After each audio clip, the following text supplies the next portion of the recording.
If you have a good man, don't think you're going to find a better man somewhere else or leave him for a career. That's stupid as if you have a good man, stay with him and build with him and just be happy with what you have. Stop thinking there's something better. There isn't. They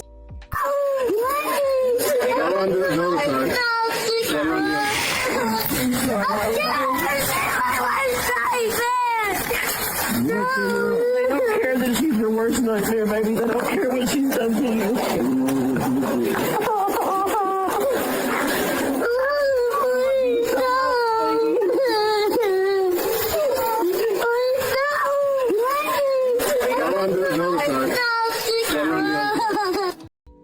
I don't think you understand, this catch print thing is ruining my life.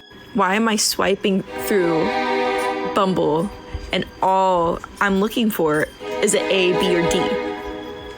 Do you know how many videos I'm getting now of just like guys in gray sweatpants? And it's like, wow, yeah, they look good. And then I caught the print and it's an A. Oh no. I feel so powerful, but simultaneously like fucked.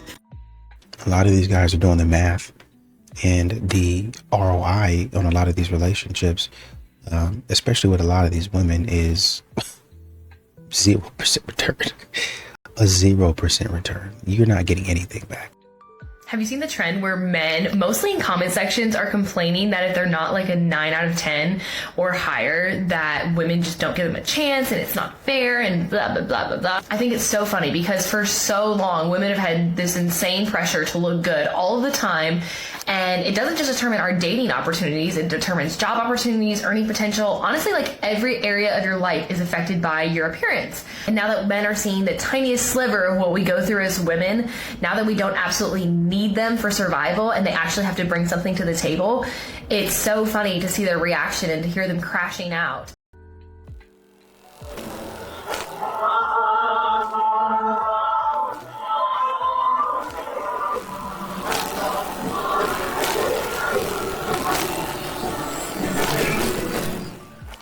Remember those?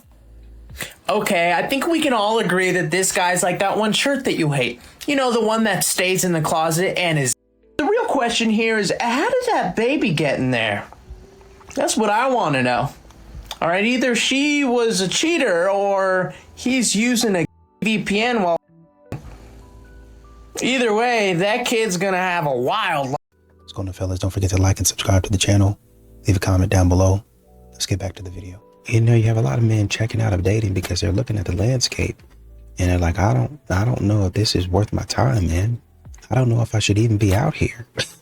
I think I'm gonna go get a burger and go home, man. When women make their own money, the last thing they want to do is support a man.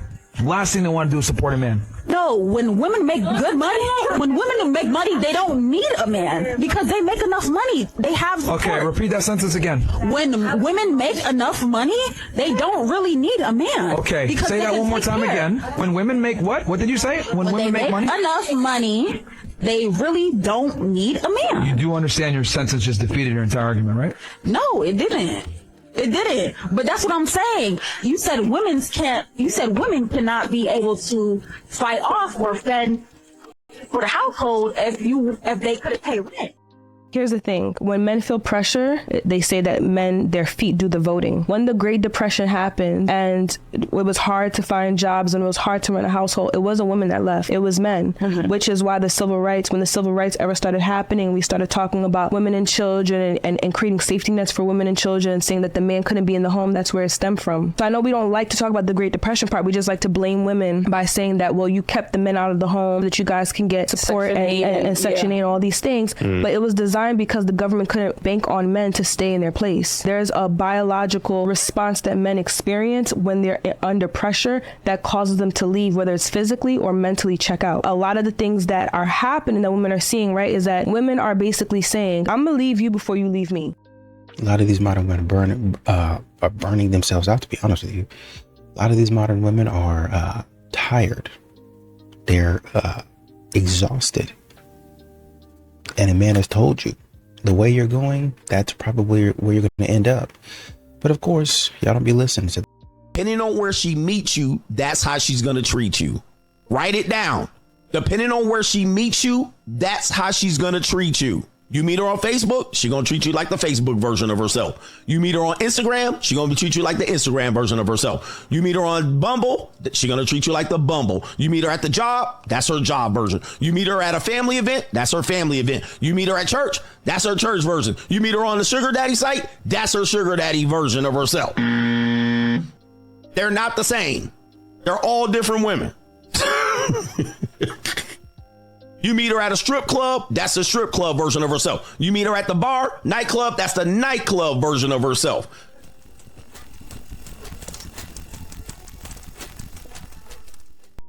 Let's talk about chivalry. A lot of people claim that it's... If it's women...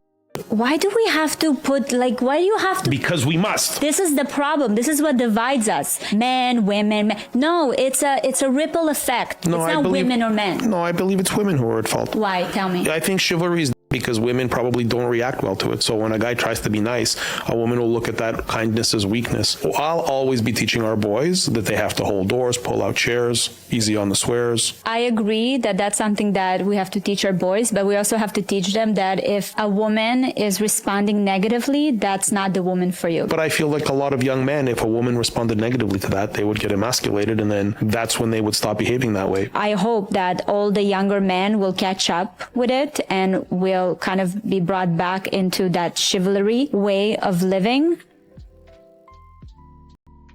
Once men realize, hey, I don't need a woman to have peace, I don't need a woman to be happy, then a lot of men are like, oh, well, you know, if that's the case, I'm not going to be taking the risk to date a lot of these modern women. You know, there's some women out there that are pretty good, pretty cool. A lot of these modern women, you can't do it, man. You don't think that woman is tired, bro? You don't think that woman is tired of having to make all the decisions out? And baby, tired is an understatement because everybody expects us to be super mom, super woman, coming to their rescue, super wife, super girlfriend. Baby, we be tired too. Like, we be dog tired. Like, I'm tired of being a strong, independent black woman. I want somebody to come in and be like, it's cool, just sit back, I got you for once. Instead, I'm considered big dog of my family because I make the decisions, I help out. I'm the one they come to when they having problems, financially, physical problems, everything. They come to me. I want a break, baby. And even if they can't do that, I still want them as a friend, like to say, hey friend, I got you, like I got your back. Like, bro, we are tired. At least I am. Once again, these modern women, they don't really truly understand that their mouth is the thing that's getting them in trouble. You not liking what I do or, you know, voicing your opinion in disagreement, that's one thing. For you to think that you're superior to me, for you to sit up here and mock me, especially when I'm trying to open up to you, is another thing. Dating. Not dating. Interested. For fun. Not husband. Potential. Done coaching. What's next?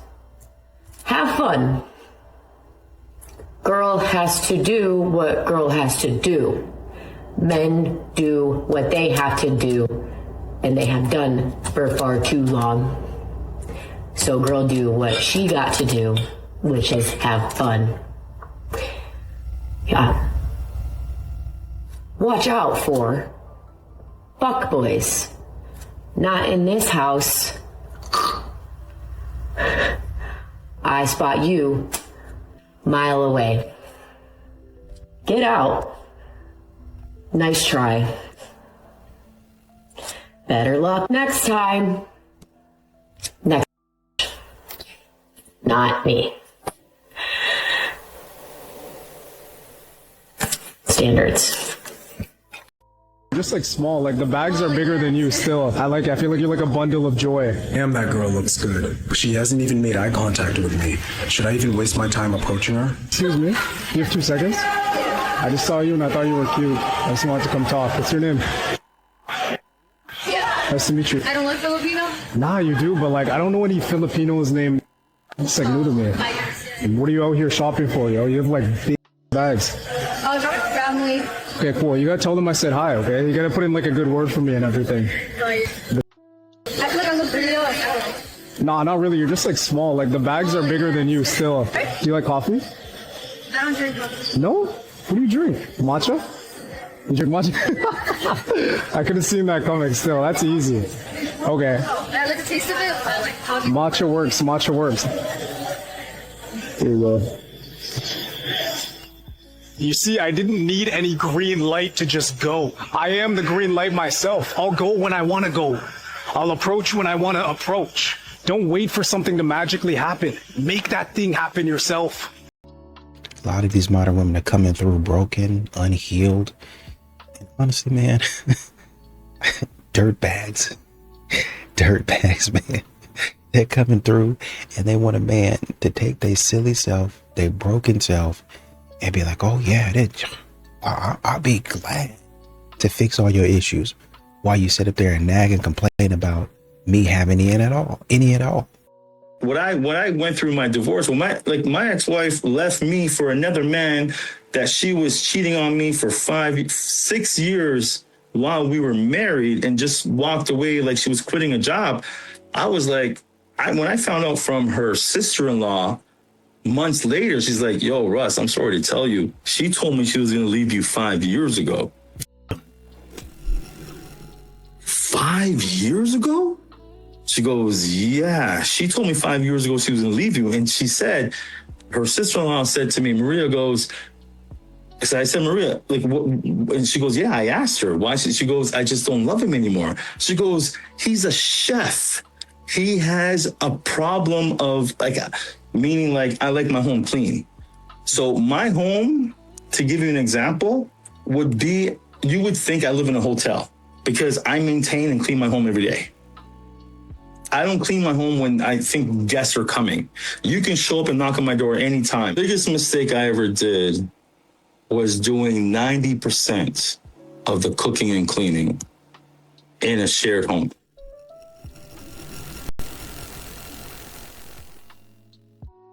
A lot of these modern women are making decisions and they don't want to live with the consequences. They want a man to come rescue them. Oh, a man should just look past all of that. I'm not going to.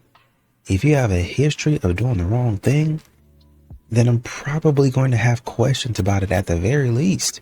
It might be nothing, but it also might be something. And I'm going to ask you about it. If you're a woman who says you want a man of integrity and influence, you better be ready to carry the weight of his calling. Because a man who leads will be seen. He will be seen by women and admired by them. Crowds will follow him. His time, his gifts, his anointing will not only just be for you.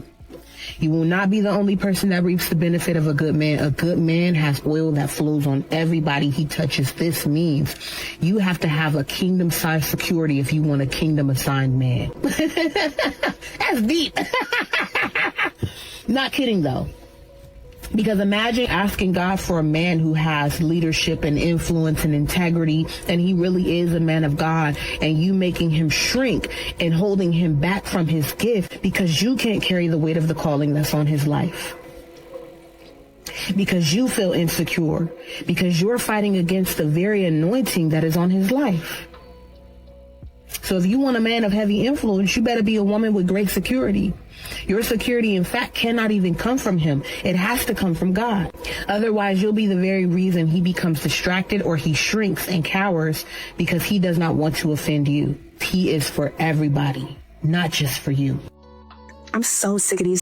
Like, at the rate it's going, I'm going to be single until I'm 63, bro.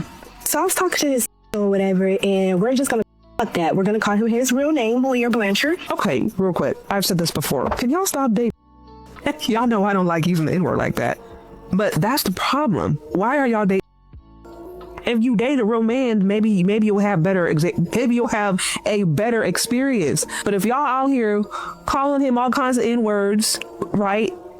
Treating him all kinds of N-words and only dating dudes who are N-words, then it's like, that could actually be the problem right there. I'm literally 12 seconds into the video and I'm like, the fact that you called him, you're dating niggas, that's probably the problem. Stop doing that. In my opinion, like, don't date. And just because you're dating a black man does not mean he is that. Like, we have to stop, you know what I mean? Like, equating the two. They are very different. There is a huge difference, okay, between niggatry, which happens in the black community. Let's just be real. It's a big difference between nigga moments and all the stuff that goes on, and then those who have decency and common sense. I would argue that a lot of ladies would have better experiences if they stopped dating and dated individuals, men, okay, with character and quality, who had decency, common sense. That's just my opinion. But let's continue. If you're a shy guy and you feel like it's become a huge block for you with women and dating, what I'm about to share in this video is going to change everything for you. One little mindset shift and you'll be one step closer to meeting your dream woman. But before we dive in, my name's Harriet. I'm a dating coach and I'm helping you rewrite those inner narratives so you can see yourself win in love. So if you want better dating experiences, make sure you hit follow. So first of all, what we want to uncover is, are you really a shy guy? Or is it actually that you're afraid of rejection? Because 9 times out of 10, it's the fear of rejection. Now, what's going on here? This fear arises when you're thinking about approaching a woman, when you're on a date with a woman, whether you're just in the talking stage with a woman. What is happening is you are allowing her to determine your worth. So the key to overcoming the fear of rejection is to become so self-assured, so self-validating that regardless of if she chooses you or not, you still walk away from the situation feeling full, feeling complete, and knowing who you are, knowing that you are enough. It's up to you to determine that and not her. If this resonated with you, save this video. I'll be back tomorrow sharing more tips on how you can win in dating as the shy guy. Way at all. But what I will say on a personal level, I'm so old school in my ways. I believe in chivalry. I had that instilled in me. It should be paying for the bill. It should be pulling out the seat. It should be opening up the door. It should be walking on the right side of the road and your partner is on this side. It should be, if you see someone with a suitcase, carry it up the stairs. I love that role and I want to play that role, and that will never change. What about if she's cold, take your jacket off? Yeah, for sure. That's all part of that chivalry that I actually pride myself in, and I think it shouldn't go anywhere. But I also lately have finding out a lot that there's a real counter to that. People who don't want it to be that way, and I've got to respect it as well. Well, let's ask the dating professional. Yeah. Joining us now, author and former dating columnist for the Evening Standard, Lucy Holden. Lucy's got very definite views on this. Lucy, thanks for joining us. Lovely to see you. Look at that lovely smile. Hi, nice to have you on, Lucy. Callum, old school, he says. How about you? Well, I was listening with much interest to what Callum said there about chivalry being. And unfortunately, I do think that I think modern men are trying, but there's still quite a long way to go with the chivalry of old being present in modern dating. I think the question is, what does chivalry look like to the woman that you are on a first date with? To me, that would mean not going for dinner at all on a first date, partly because I want to avoid these very tricky questions of who should pay. I think it's lovely, really, really generous. One of the biggest mistakes women make is make their lives about get a guy, get a house, get married, and have kids. Because once you make your life that narrow, you have to compromise and compromise and compromise until all of a sudden you have no options. You have nowhere to go. You can't move. You can't shift. You can't go to the side. You don't have any independence and any power. Independence is not a bad thing. It's a wonderful thing. A couple of things for you. Number one, it gives you leverage in a relationship, because you're not defined solely by that relationship. It is a big part of you. It is a good part of you, but you can survive without it. And I think people who believe they're with someone who have no other options end up doing whatever they want to do. And it's not because they're bad people, but that's human nature. She can't go nowhere, so I can do what I want. It's not thought logically, but it ends up being that way. He can keep demanding. He can keep demanding. And what happens is, first of all, it's about the cooking isn't good. And then you bought Hunt's ketchup instead of Heinz ketchup. And then it's about the crackers because you don't have any other options. He's in charge, and there is a right and there is a wrong, and there's no breath. There's no opinion. There's no room for opinion.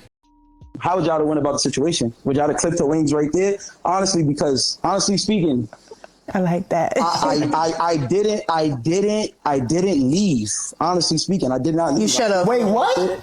Yeah, I put up with her shit for like probably like another year after that, bro. But I just gave the same energy she gave because she was a cheater, but she was a great partner. She was, you know, she was a cheater. Let me tell you something. Great partner. No. Yeah. Let me tell you something. Yeah, go ahead. Once you get that thing up, you're done. You're done. You're done. You're done. That's it. Once a woman lets another man conquer her, she is finished. She's for the streets. Because, you know, a lot of women don't want to accept that they cannot do what the man can do. Absolutely not. As unfair as it is, that's just how it go. What is it that I say? A key that can be unlocked with any key is useless. A key that can open any lock is powerful. Mm-hmm. As much women as say, oh, I got my get back, that is not a get back, that is not a flex. And the only person that you're hurting is your father. That's not a flex. Women cannot do what men can do. Once a woman cheats, that is consent. Cheating is not the same for women that it is for men. And the sooner women realize that, the better the world will be. Yeah, sir.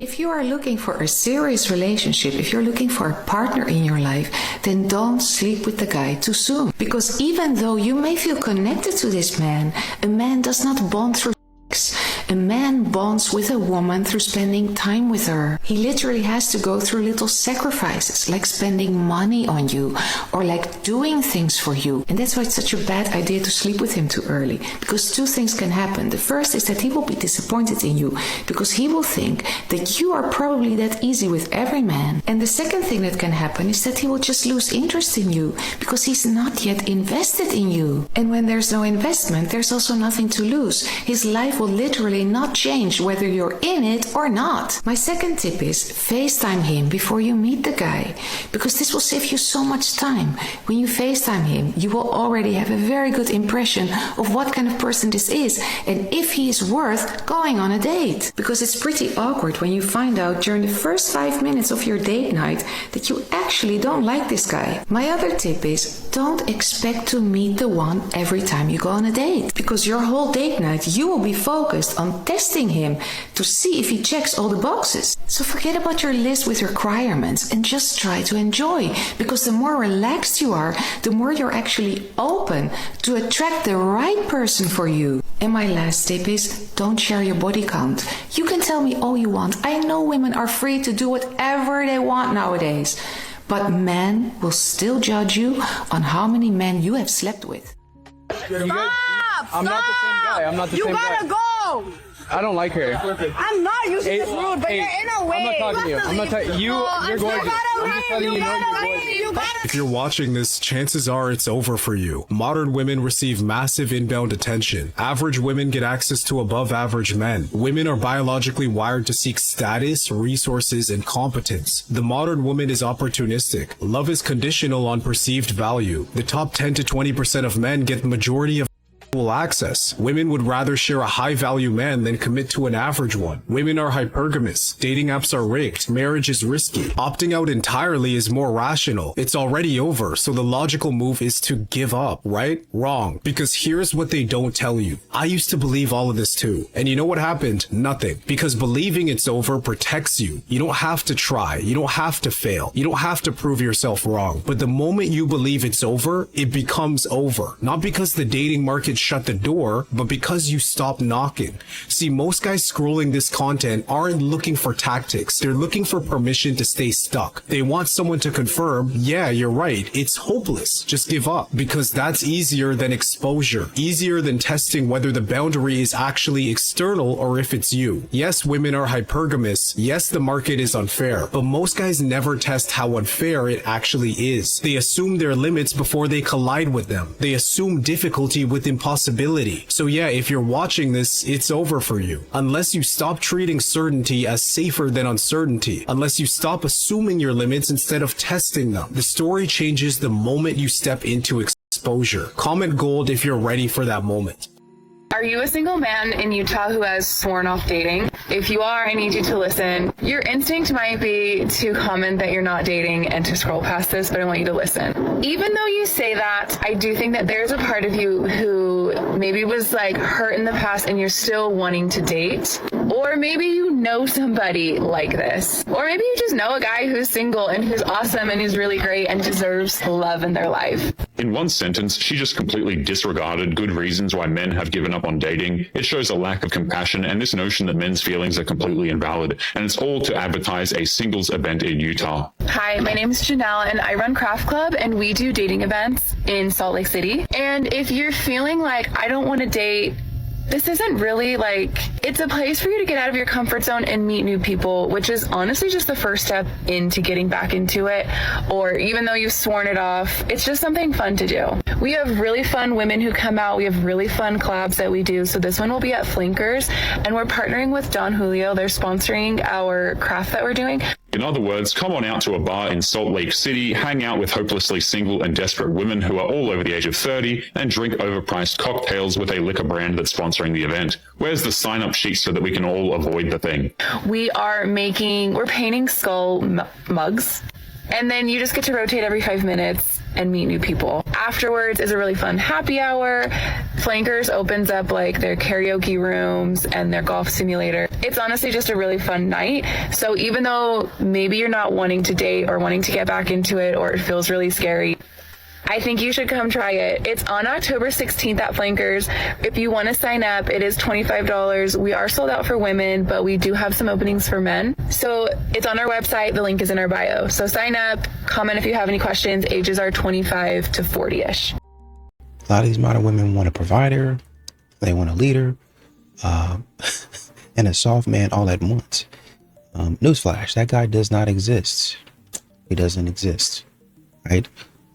A lot of you guys want standards and things that contradict each other. Y'all continue to say, as a man, you should. Well, listen to you for the last hour and a half lets me know that you don't even know what a man is.